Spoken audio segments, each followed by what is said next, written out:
Hello friends, welcome to Archana's delicious recipes. நம்ம வீடியோவில் இன்றைக்கி என்ன பார்க்க போகிறோன்னா, ஒரு அட்டகாசமான சப்பாத்திக்கு ஏற்ற மஷ்ரூம் கிரேவி தான் பார்க்க போகிறோம். இந்த கிரேவி சப்பாத்திக்கு ரொம்பவே சூப்பரான ஒரு காம்பினேஷன் சொல்லலாம். 10 நிமிஷத்தில் சட்டுன்னு செஞ்சு முடிச்சிடலாம். வாங்க எப்படி செய்யலான்றது பார்க்கலாம். இந்த மஷ்ரூம் கிரேவி செய்கிறதுக்காக ஃபஸ்ட்டு ஒரு பேனை சூடுபடுத்திக்கலாம். பேன் நல்லா சூடான உடனே தேவையான அளவு ஆயில் சேர்த்துக்கோங்க.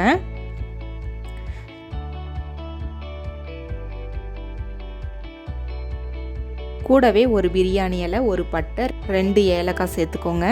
இந்த ஸ்பைசஸ் எல்லாமே நல்லா பொரிஞ்சு வந்த உடனே ஒரு பெரிய சைஸ் வெங்காயத்தை சின்ன சின்னதாக கட் பண்ணி எடுத்து வச்சுருக்குறோம், அதை சேர்த்துக்கலாம். சேர்த்துட்டு எண்ணெயிலேயே இது போல் நல்லா ஃப்ரை பண்ணி விட்டுருங்க.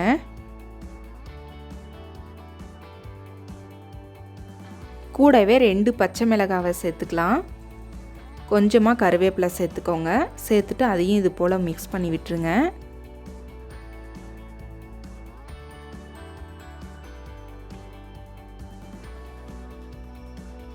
கூடவே 1 டேபிள் ஸ்பூன் அளவு இஞ்சி பூண்டு விழுது சேர்த்துட்டு அதையும் பச்சை வாசனை போகிற அளவுக்கு வதக்கி விட்டுருங்க.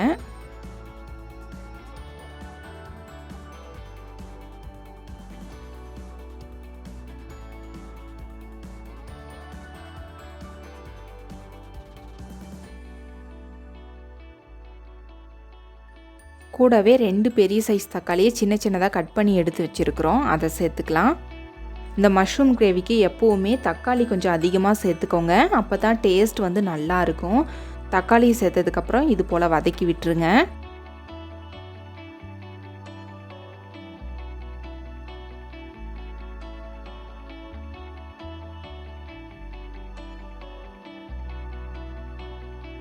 தக்காளி சீக்கிரமாக வதங்கிறதுக்காக உப்பு சேர்த்துக்கலாம்.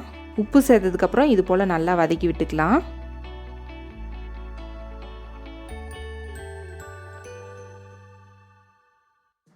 இப்போ நம்ம மசாலா பொருட்கள் எல்லாத்தையும் சேர்த்துக்கலாம். 1 டீஸ்பூன் அளவு மஞ்சள் தூள், 2 டேபிள் ஸ்பூன் அளவு மல்லிப்பொடி, 1 டேபிள் ஸ்பூன் அளவு மிளகாய் பொடி, 1/2 டேபிள் ஸ்பூன் அளவு கரம் மசாலா,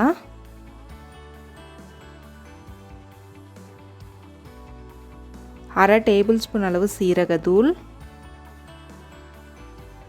மசாலா பொருள் எல்லாத்தையும் சேர்த்ததுக்கப்புறம் அதோட பச்சை வாசனை போகிற அளவுக்கு நம்ம வதக்கி எடுத்துக்கலாம்.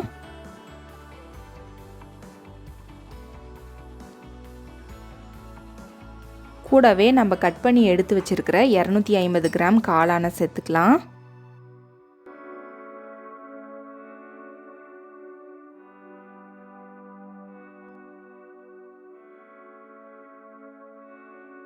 காளானை சேர்த்ததுக்கப்புறம் காளான் வந்து மசாலாவோட நல்லா மிக்ஸ் ஆகிற மாதிரி இது போல் மிக்ஸ் பண்ணி விட்டுருங்க.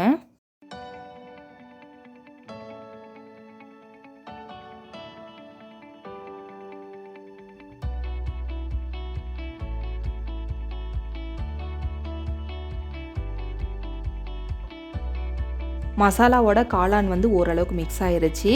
இதை மூடி வச்சு 5 நிமிஷம் போல் குக் பண்ணி எடுத்துக்கலாம். 5 நிமிஷத்துக்கு அப்புறம் பாருங்கள், மசாலாவும் காளானும் நல்லா குக் ஆகி வந்திருக்கு.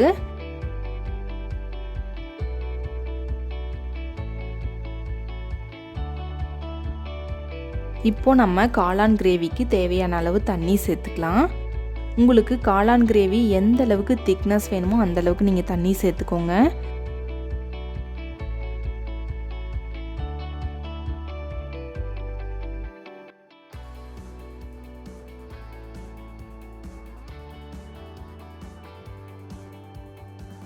தண்ணி சேர்த்ததுக்கப்புறம் இதை மூடி வச்சு பாதியாக குறையிற அளவுக்கு குக் பண்ணி எடுத்துக்கலாம்.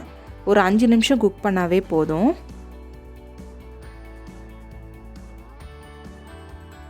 அஞ்சு நிமிஷத்துக்கு அப்புறம் பாருங்கள், நம்மளோட காளான் கிரேவி எல்லாமே ரொம்பவே சூப்பராக வாசனையோட ரெடியாகி வந்திருக்கு. இந்த காளான் கிரேவியை சப்பாத்தி கூட வச்சு சாப்பிட்டோம்னா அவ்வளோ டேஸ்ட்டாக இருக்கும். 2 சப்பாத்தி சாப்பிட்றவங்க கூட 5 சப்பாத்தி சாப்பிடுவாங்க. அந்த அளவுக்கு ஒரு பெஸ்ட் காம்பினேஷன் சொல்லலாம். நீங்களும் இந்த ரெசிபியை உங்கள் வீட்டில் ட்ரை பண்ணுங்கள். உங்களுக்கு கண்டிப்பாக இந்த ரெசிபி பிடிக்கும். அப்படி இந்த ரெசிபி உங்களுக்கு பிடிச்சிருந்துச்சுன்னா மறக்காமல் உங்களோட ஃபீட்பேக்கை எங்களோட ஷேர் பண்ணுங்கள். இந்த வீடியோ பிடிச்சிருந்தா மறக்காமல் லைக் பண்ணுங்கள், சப்ஸ்கிரைப் பண்ணுங்கள், ஷேர் பண்ணுங்கள்.